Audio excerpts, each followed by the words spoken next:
Новый год – время чудес, встреч с самыми близкими и, конечно, подарков. В преддверии праздника в России запустили акцию «Елка желаний», чтобы как можно больше людей поверили в чудо.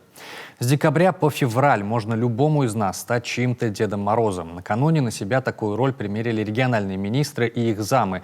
Какие желания они вытянули с новогодней елки, знает Анна Зубарева. Вот она моя ответственность, да? Личная. Так, что у меня тут? Мечтает о смартфоне. Все, считайте, выполнено. Кто фамилия? Алексей Кузнецов, министр природных ресурсов и охраны окружающей среды, готов исполнить желание маленькой Дианы буквально по щелчку пальцев. На елке в администрации главы игрушек с детскими мечтами хватит на каждого министра. Например, Яна загадала смартфон, Денис планшет, трехлетняя Арина синтезатор, тут же грезы о снегокате и гитаре. Вот очередь доходит до министра образования Натальи Якимовой. Юрий Зубаков мечтает о ноутбуке. 17 лет, видимо, будем поступать куда-нибудь. Механика чуда проста. Сначала нужно достать понравившийся шар с елки, прочитать желание и затем зарегистрировать его у организаторов. Так ни одно послание не останется без внимания. Ну а после самое главное – выбрать и вручить заветный подарок ребенку.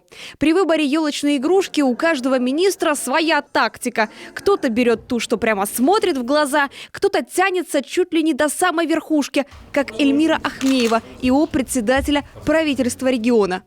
Артем Солдатов мечтает о Лего, полицейский участок. Артем, будет все исполнено.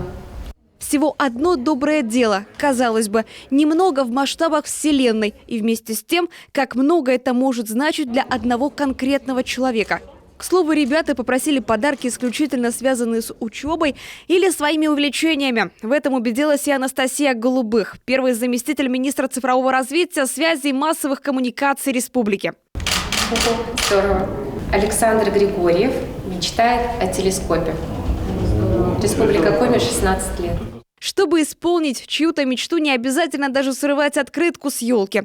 Достаточно зайти на сайт елкожеланий.рф и выбрать подарок. В прошлом году неравнодушные жители нашей страны осуществили почти 21,5 тысяч заветных мечтаний. Цепочка чудес работает. И, вероятно, на этот раз получится принести еще больше радости тем, кто в этом так нуждается. Анна Зубарева, телеканал Юрган.